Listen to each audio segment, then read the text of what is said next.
Hi friends, ಎಲ್ಲರೂ ಹೇಗಿದ್ದೀರಾ? ಎಲ್ಲರೂ ಚೆನ್ನಾಗಿದ್ದೀರಾ ಅನ್ಕೋತೀನಿ. ನಾನು ಕೂಡ ಚೆನ್ನಾಗಿದ್ದೀನಿ. Welcome back to my YouTube channel. ಇವತ್ತಿನ ರೆಸಿಪಿ ಬಂದ್ಬಿಟ್ಟು ಎಗ್ ರೈಸು ಮತ್ತು ಎಗ್ ಸಾಂಬಾರು ಮಾಡೋದು ಹೇಗೆ ಅಂತ. ಅದಕ್ಕಿಂತ ಮುಂಚೆ ನೀವೇನಾದರೂ ಫಸ್ಟ್ ಟೈಮ್ ನನ್ನ ಯೂಟ್ಯೂಬ್ ಚಾನಲ್ನ ನೋಡ್ತಾ ಇದ್ದೆ, ಪ್ಲೀಸ್ ಸಬ್ಸ್ಕ್ರೈಬ್ ಮಾಡೋದನ್ನ ಮರಿಬೇಡಿ. ಬನ್ನಿ, ಇವತ್ತು ಮೊದಲು ಮಾಡ್ತಾ ಇರೋ ರೆಸಿಪಿ ಬಂದ್ಬಿಟ್ಟು ಎಗ್ ರೈಸು. ಅದನ್ನು ಎಗ್ ರೈಸ್ನ ಹೇಗೆ ಮಾಡೋದು ಅಂತ ನೋಡೋಣ. ಮತ್ತು ವಿಡಿಯೋನ ಎಲ್ಲೂ ಕೂಡ ಸ್ಕಿಪ್ ಮಾಡದೆ ಪೂರ್ತಿ ವಿಡಿಯೋ ನೋಡಿ. ಎಗ್ ರೈಸ್ ಮಾಡೋದಕ್ಕೆ ಒಂದು ಪ್ಯಾನ್ ಇಟ್ಕೊಂಡು ಅದಕ್ಕೆ 2 ಸ್ಪೂನಷ್ಟು ಎಣ್ಣೆ ಹಾಕ್ಕೊಳ್ತಾ ಇದ್ದೀನಿ. ಎಣ್ಣೆ ಜೊತೆಗೆ ಸ್ವಲ್ಪ ಬೆಣ್ಣೆ ಹಾಕ್ಕೊಂಡು ಅದು ಬಿಸಿ ಆದಮೇಲೆ ಅದಕ್ಕೆ ಕಟ್ ಮಾಡಿರುವಂಥ ಬೆಳ್ಳುಳ್ಳಿ ಹಾಗೆ ಶುಂಠಿ ಎರಡನ್ನೂ ಕೂಡ ಹಾಕ್ಕೊಂಡು ಎಣ್ಣೆಯಲ್ಲಿ ಸ್ವಲ್ಪ ಚೆನ್ನಾಗಿ ಫ್ರೈ ಮಾಡ್ಕೊಳ್ತಾ ಇದ್ದೀನಿ, ಹಸಿ ಸ್ಮೆಲ್ ಹೋಗೋವರೆಗೂ. ಅದಕ್ಕೇ ಕರಿಬೇವಿನ ಸೊಪ್ಪು ಮತ್ತು ಒಂದು 4ರಿಂದ 5 ಹಸಿಮೆಣಸಿನ್ಕಾಯಿ ಹಾಕ್ಕೊಂಡು ನಿಮಗೆ ಖಾರಕ್ಕೆ ಎಷ್ಟು ಬೇಕೋ ಅಷ್ಟು ನೋಡ್ಕೊಂಡು ಹಾಕ್ಕೊಂಡು ಅದನ್ನು ಕೂಡ ಎಣ್ಣೆನಲ್ಲಿ ಚೆನ್ನಾಗಿ ಫ್ರೈ ಮಾಡಿಕೊಂಡು ಅದಾದಮೇಲೆ ಅದಕ್ಕೆ ಕಟ್ ಮಾಡಿರುವಂಥ ಈರುಳ್ಳಿ ಹಾಕ್ಕೊಳ್ತಾ ಇದ್ದೀನಿ. ಈರುಳ್ಳಿ ಸ್ವಲ್ಪ ಕಲರ್ ಚೇಂಜ್ ಆಗೋವರೆಗೂ ಫ್ರೈ ಮಾಡಿಕೊಂಡು ಅದಕ್ಕೆ ಕ್ಯಾಪ್ಸಿಕಮ್, ಬೀನ್ಸು ಮತ್ತು ಕ್ಯಾರೆಟು ಹಾಕ್ಕೊಳ್ತಾ ಇದ್ದೀನಿ. ಮತ್ತು ಅದ್ರ ಜೊತೆಗೆ ಸ್ವಲ್ಪ ಎಲೆಕೋಸು ಹಾಕ್ಕೊಂಡಿದ್ದೀನಿ. ನಿಮಗೆ ಯಾವ ತರಕಾರಿ ಬೇಕು ಆ ತರಕಾರಿ ಕೂಡ ಆ್ಯಡ್ ಮಾಡ್ಕೋಬೋದು. ಎಲ್ಲನೂ ಹಾಕ್ಕೊಂಡು ಚೆನ್ನಾಗಿ ಎಣ್ಣೆಯಲ್ಲಿ ಫ್ರೈ ಮಾಡ್ಕೊಳ್ಬೇಕು. ಫುಲ್ಲು ಫ್ರೈ ಆಗೋವರೆಗೂ ಬೇಡ, ಒಂದು 50% ಫ್ರೈ ಆಗೋವರೆಗೂ ಎಣ್ಣೆಯಲ್ಲಿ ಚೆನ್ನಾಗಿ ಫ್ರೈ ಮಾಡಿಕೊಂಡು ಅದಕ್ಕೇ ಸ್ವಲ್ಪ ತರಕಾರಿ ಬೇಗ ಕುಕ್ ಆಗಲಿ ಅಂತ ಒಂದು ಸ್ವಲ್ಪ ಉಪ್ಪು ಹಾಕ್ಕೊಳ್ತಾ ಇದ್ದೀನಿ. ಉಪ್ಪು ಹಾಕ್ಕೊಂಡು ಮಿಕ್ಸ್ ಮಾಡಿಕೊಂಡು ಎಣ್ಣೆಯಲ್ಲಿ ಒಂದು 5 ನಿಮಿಷ ಬೇಯಿಸ್ಕೋಬೇಕಾಗತ್ತೆ. ತರಕಾರಿ ಫ್ರೈ ಆಗೋಷ್ಟರಲ್ಲಿ ನಾನು ಸಪ್ರೇಟಾಗಿ ಮೊಟ್ಟೆನ ಹುರ್ಕೊಳ್ತಾ ಇದ್ದೀನಿ. ನಿಮಗೆ ಬೇಕು ಅಂದರೆ, ಬೇಡ ಅಂದರೆ ನೀವು ಇದನ್ನೇ ಸ್ವಲ್ಪ ತರಕಾರಿನೆಲ್ಲ ಸೈಡ್ಗೆ ತಳ್ಳಿಬಿಟ್ಟು ಅದರಲ್ಲೇ ಮೊಟ್ಟೆನೂ ಕೂಡ ಫ್ರೈ ಮಾಡ್ಕೋಬೋದು. ನಾನಿಲ್ಲಿ ಒಂದು ಬಾಣಲಿ ಇಟ್ಕೊಂಡು ಅದಕ್ಕೆ ಸ್ವಲ್ಪ ಎಣ್ಣೆ ಹಾಕ್ಕೊಂಡು ನಿಮಗೆ ಮೊಟ್ಟೆ ಎಷ್ಟು ಬೇಕೋ ಅಷ್ಟು ಮೊಟ್ಟೆ ಹಾಕ್ಕೋಬೋದು. ನಾನಿಲ್ಲಿ ಒಂದು 4 ಮೊಟ್ಟೆ ಹಾಕ್ಕೊಳ್ತಾ ಇದ್ದೀನಿ. 4 ಮೊಟ್ಟೆ ಹಾಕ್ಕೊಂಡು ಅದಕ್ಕೆ ಸ್ವಲ್ಪ ಪೆಪ್ಪರು ಮತ್ತು ಸ್ವಲ್ಪ ಜೀರಿಗೆ ಪೌಡರು ಮತ್ತು ರುಚಿಗೆ ತಕ್ಕಷ್ಟು ಉಪ್ಪು ಹಾಕ್ಕೊಂಡು ಮೊಟ್ಟೆನ ಚೆನ್ನಾಗಿ ಫ್ರೈ ಮಾಡ್ಕೊಳ್ಬೇಕು. ಇವಾಗ ಮೊಟ್ಟೆನ ಚೆನ್ನಾಗಿ ಹುರ್ಕೊಳ್ಬೇಕು. ಮೊಟ್ಟೆನ ಲೋ ಫ್ಲೇಮಲ್ಲಿ ಚೆನ್ನಾಗಿ ಹುರ್ಕೊಳ್ಬೇಕು, ಹಸಿ ಸ್ಮೆಲ್ ಹೋಗೋವರೆಗೂ. ಇಲ್ಲಾಂದರೆ ಎಗ್ ರೈಸ್ ತಿನ್ಬೇಕಾದ್ರೆ ಅದ್ರದ್ದೇ ಮೊಟ್ಟೆ ಸ್ಮೆಲ್ ಬರ್ತಾ ಇರುತ್ತೆ. ನೋಡಿ, ಇವಾಗ ರೆಡಿಯಾಗಿದೆ. ಈ ಥರ ಫುಲ್ ಉದ್ರಾಗಿ ಹುರ್ಕೊಳ್ಬೇಕು. ಇವಾಗ ತರಕಾರಿ ಕೂಡ 50% ಕುಕ್ ಆಗಿದೆ. ಇದಕ್ಕೆ ನಾವು ಕುಕ್ ಮಾಡಿರುವಂಥ ರೈಸ್ ಹಾಕ್ಕೊಳ್ತಾ ಇದ್ದೀನಿ. ಅನ್ನ ಚೆನ್ನಾಗಿ ಆರಿರಬೇಕು, ಆವಾಗ ಉದ್ರಾಗುತ್ತೆ ಎಗ್ ರೈಸು. ನಿಮಗೆ ಎಷ್ಟು ರೈಸ್ ಬೇಕೋ ಅಷ್ಟು ನೋಡಿಕೊಂಡು ಹಾಕ್ಕೋಬೇಕು. ನಾನಿಲ್ಲಿ ರೈಸ್ನ ಇಬ್ರಿಗಾಗುವಷ್ಟು ಹಾಕ್ಕೊಂಡಿದ್ದೀನಿ. ಅದಕ್ಕೆ ಸ್ವಲ್ಪ ಜೀರಿಗೆ ಪುಡಿ ಮತ್ತು ಸ್ವಲ್ಪ ಪೆಪ್ಪರ್ ಪೌಡರ್ ಹಾಕ್ಕೊಳ್ತಾ ಇದ್ದೀನಿ. ಜೊತೆಗೆ ಅರ್ಧ ಸ್ಪೂನಷ್ಟು ಗರಂ ಮಸಾಲ ಹಾಗೆ ಒಂದು ಅರ್ಧ ಸ್ಪೂನಷ್ಟು ಸೋಯಾ ಸಾಸ್ ಕೂಡ ಹಾಕ್ಕೊಳ್ತಾ ಇದ್ದೀನಿ. ಹಾಕ್ಕೊಂಡು ಅವಾಗಲೇ ಹುರಿದಿಟ್ಕೊಂಡಿದ್ವಲ್ಲ ಮೊಟ್ಟೆ ಕೂಡ ಜೊತೆಗೆ ಆ್ಯಡ್ ಮಾಡಿಕೊಂಡು ರೈಸ್ನ ಚೆನ್ನಾಗಿ ಮಿಕ್ಸ್ ಮಾಡ್ಕೊಳ್ಬೇಕು. ನೋಡಿಕೊಂಡು ಬೇಕು ಅನಿಸಿದ್ರೆ ಒಂದು ಸ್ವಲ್ಪ ಉಪ್ಪು ಹಾಕ್ಕೋಬೇಕು. ನೋಡ್ಕೊಂಡು ಹಾಕ್ಕೊಳ್ಳಿ, ಏಕೆಂದರೆ ಮೊಟ್ಟೆ ಫ್ರೈ ಮಾಡಬೇಕಾದ್ರೂ ಹಾಕಿದ್ದೀವಿ, ತರಕಾರಿಗೂ ಕೂಡ ಹಾಕಿದ್ದೀವಿ, ರೈಸ್ ಮಾಡಬೇಕಾದ್ರೂ ಕೂಡ ಹಾಕಿರ್ತೀವಿ. ಸೊ ಹಾಗಾಗಿ ಬೇಕು ಅನಿಸಿದ್ರೆ ನೋಡ್ಕೊಂಡು ಹಾಕ್ಕೊಳ್ಳಿ. ನಾನಿಲ್ಲೊಂದು ಸ್ವಲ್ಪ ಹಾಕ್ಕೊಂಡು ಚೆನ್ನಾಗಿ ಮಿಕ್ಸ್ ಮಾಡ್ಕೊಳ್ತಾ ಇದ್ದೀನಿ. ಅನ್ನ ಎಲ್ಲ ಚೆನ್ನಾಗಿ ಮಿಕ್ಸ್ ಮಾಡಬೇಕು.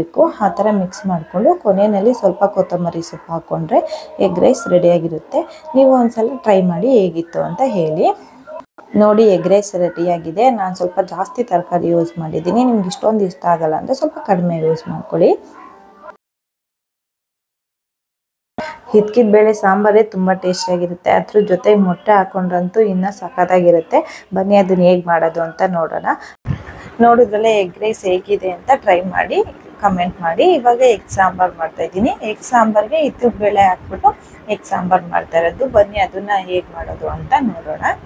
ಮಸಾಲೆ ರುಬ್ಕೊಳ್ಳೋದಕ್ಕೆ ಮಿಕ್ಸಿ ಜಾರ್ಗೆ 1 ಕಪ್ ಅಷ್ಟು ತೆಂಗಿನಕಾಯಿ ತುರಿ, 1 ಮೀಡಿಯಮ್ ಸೈಜ್ ಈರುಳ್ಳಿನ ಈ ಥರ ಉದ್ದುದಾಗಿ ಕಟ್ ಮಾಡಿ ಹಾಕ್ಕೊಂಡಿದ್ದೀನಿ. ಹಾಗೆ ಒಂದು ಸ್ವಲ್ಪ ಚಕ್ಕೆ, 1-2 ಲವಂಗನ ಪುಡಿ ಮಾಡಿ ಹಾಕ್ಕೊಂಡಿದ್ದೀನಿ. ಒಂದು ಅರ್ಧ ಇಂಚಷ್ಟು ಶುಂಠಿ, ಒಂದು 10 ಎಸಳು ಬೆಳ್ಳುಳ್ಳಿ ಹಾಕ್ಕೊಂಡಿದ್ದೀನಿ. ಒಂದು ಅರ್ಧ ಸ್ಪೂನಷ್ಟು ಗಸಗಸೆ, ಒಂದು 1/4 ಟೀ ಸ್ಪೂನಷ್ಟು ಸೋಂಪು ಮತ್ತು ಒಂದು 3 ಸ್ಪೂನಷ್ಟು ಹುರ್ಗಡ್ಲೆ ಹಾಕ್ಕೊಂಡಿದ್ದೀನಿ.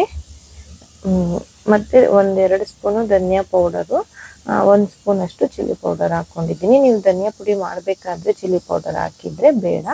ಮತ್ತು ಒಂದು ಸ್ವಲ್ಪ ಪುದೀನ ಸೊಪ್ಪು, ಸ್ವಲ್ಪ ಕೊತ್ತಂಬರಿ ಸೊಪ್ಪು, 2 ಮಿಕ್ಸ್ ಮಾಡಿ ರುಬ್ಬೋದಕ್ಕೆ ಎಷ್ಟು ಬೇಕಷ್ಟು ನೀರು ಹಾಕ್ಕೊಂಡು ಮಸಾಲೆನ ನಿಮಗೆ ರುಬ್ಕೋಬೇಕು.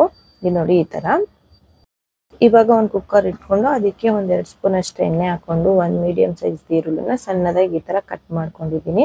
ಅದು ಈರುಳ್ಳಿ ಕಲರ್ ಚೇಂಜ್ ಆಗೋವರೆಗೂ ಎಣ್ಣೆಯಲ್ಲಿ ಚೆನ್ನಾಗಿ ಫ್ರೈ ಮಾಡ್ಕೋಬೇಕು. ಅದಾದಮೇಲೆ ಒಂದು ಸಣ್ಣದು ಟೊಮೆಟೊ ಹಾಕ್ಕೊಂಡಿದ್ದೀನಿ. ದಪ್ಪ ಆದರೆ ಒಂದು ಅರ್ಧ ಟೊಮೆಟೊ ಹಾಕ್ಕೊಳ್ಳಿ, ಸಾಕಾಗುತ್ತೆ. ಟೊಮೆಟೊ ಕೂಡ ಚೆನ್ನಾಗಿ ಫ್ರೈ ಆದಮೇಲೆ ರುಬ್ಕೊಂಡಿರುವ ಮಸಾಲಾನ ಸಾಂಬಾರ್ಗೆ ಕುಕ್ಕರ್ಗೆ ಹಾಕ್ಕೊಂಡು ಅದನ್ನು ಸ್ವಲ್ಪ ಎಣ್ಣೆಯಲ್ಲಿ ಫ್ರೈ ಮಾಡ್ಕೊಳ್ಳಿ. ಅದು ಎಣ್ಣೆಯಲ್ಲಿ ಫ್ರೈ ಮಾಡಾದ್ಮೇಲೆ ಅದಕ್ಕೆ ಸ್ವಲ್ಪ ನೀರು ಹಾಕೊಳ್ಳಿ. ಸಾಂಬಾರಿಗೆ ಎಷ್ಟು ಬೇಕೋ ಅಷ್ಟು ನೀರು ಹಾಕೊಂಡು ಇದು ಕುದಿಯಕ್ಕೆ ಬಿಟ್ಬಿಟ್ಟು ಸೈಡಲ್ಲಿ ಕಾಳು ಹುರ್ಕೊಳ್ಳೋಣ. ಇವಾಗ ಮಸಾಲ ಕುದಿತಾ ಇರಲಿ ಅಷ್ಟರಲ್ಲಿ ಒಂದು ಬಾಣಲಿಲಿ ಕಾಳನ್ನ ಹುರ್ಕೊಬಿಡೋಣ. ಇವಾಗ ಒಂದು ಬಾಣಲಿ ತೊಗೊಂಡು ಅದಕ್ಕೆ 1-2 ಸ್ಪೂನ್ ಅಷ್ಟು ಎಣ್ಣೆ ಹಾಕ್ಕೊಂಡಿದ್ದೀನಿ. ಅದಕ್ಕೆ ಇದ್ಕಿದ ಬೇಳೆ ಹಾಕ್ಕೊಂಡು ಚೆನ್ನಾಗಿ ಎಣ್ಣೆಯಲ್ಲಿ ಫ್ರೈ ಮಾಡ್ಕೊಳ್ಬೇಕು. ಫ್ರೈ ಆಗೋದಕ್ಕೆ ಸ್ವಲ್ಪ ಅರಿಶಿನದ ಪುಡಿ ಕೂಡ ಆ್ಯಡ್ ಮಾಡ್ಕೊಂಡಿದ್ದೀನಿ.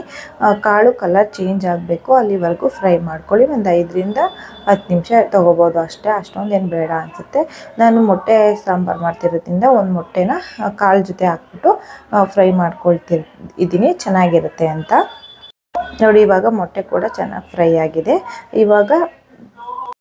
ಇವಾಗ ಮೊಟ್ಟೆ ಕೂಡ ಫ್ರೈ ಆಗಿದೆ. ಸಾಂಬಾರು ಕೂಡ ಒಂದು ಕುದಿ ಬಂದಿದೆ. ಅದಕ್ಕೆ ಒಂದೊಂದೇ ಮೊಟ್ಟೆನ ಈ ಥರ ಹೊಡೆದು ಸಪ್ರೇಟಾಗಿ ಬಟ್ಲಿಗೆ ಹೊಡ್ಕೊಂಡು ಆಮೇಲೆ ಸಾಂಬಾರಿಗೆ ಬಿಟ್ಕೋಬೇಕು. ಡೈರೆಕ್ಟಾಗಿ ಸಾಂಬಾರಿಗೆ ಹೊಡೆದ್ರೆ ಸಾಂಬಾರು ಆರಿಬಿಡುತ್ತೆ, ಕೈಗೆ ಸುಡುತ್ತೆ. ಅದಕ್ಕೆ ಮೊಟ್ಟೆ ಒಂದು 5 ನಿಮಿಷ ಬೆಂದ ಮೇಲೆ ಅದಕ್ಕೆ ನಾವು ಆವಾಗಲೇ ಫ್ರೈ ಮಾಡ್ಕೊಂಡಿರುವಂಥ ಕಾಳು ಹಾಕ್ಕೊಂಡು ಒಂದು 10 ನಿಮಿಷ ಬೇಯಿಸ್ಕೋಬೇಕು. ರುಚಿಗೆ ತಕ್ಕಷ್ಟು ಉಪ್ಪು ಹಾಕ್ಕೊಂಡು ಮಿಕ್ಸ್ ಮಾಡೋಕ್ಕೆ ಹೋಗ್ಬಿಡಿ. ಹಾಗೆ ಈ ಥರ ಮೇಲ್ಗಡೆ ಮಿಕ್ಸ್ ಮಾಡಿಬಿಟ್ಟು ಸುಮ್ಮನೆ ಬಿಟ್ಬಿಡಿ. ಒಂದು 5-10 ನಿಮಿಷ ಬೆಂದ ಮೇಲೆ ನಿಧಾನಕ್ಕೆ ಮಿಕ್ಸ್ ಮಾಡ್ಕೊಳ್ಳಿ. ಏಕೆಂದರೆ ಮೊಟ್ಟೆ ಒಂದು 10 ನಿಮಿಷ ಬೆಂದಿರುತ್ತಲ್ಲ ಆವಾಗ ಮೊಟ್ಟೆ ಒಡೆದೋಗಲ್ಲ, ಇಲ್ಲಾಂದರೆ ಮೊಟ್ಟೆ ಫುಲ್ಲು ಪುಡಿ ಪುಡಿ ಥರ ಆಗಿಬಿಡುತ್ತೆ. ಇವಾಗಾದರೆ ಒಂದೊಂದು ಮೊಟ್ಟೆ ಹಾಗೆ ಸಿಗುತ್ತೆ. ಇವಾಗ ಒಂದು 10 ನಿಮಿಷ ಬೇಯಿಸ್ಕೊಂಡ್ರೆ ಸಾಂಬಾರು ರೆಡಿಯಾಗಿದೆ.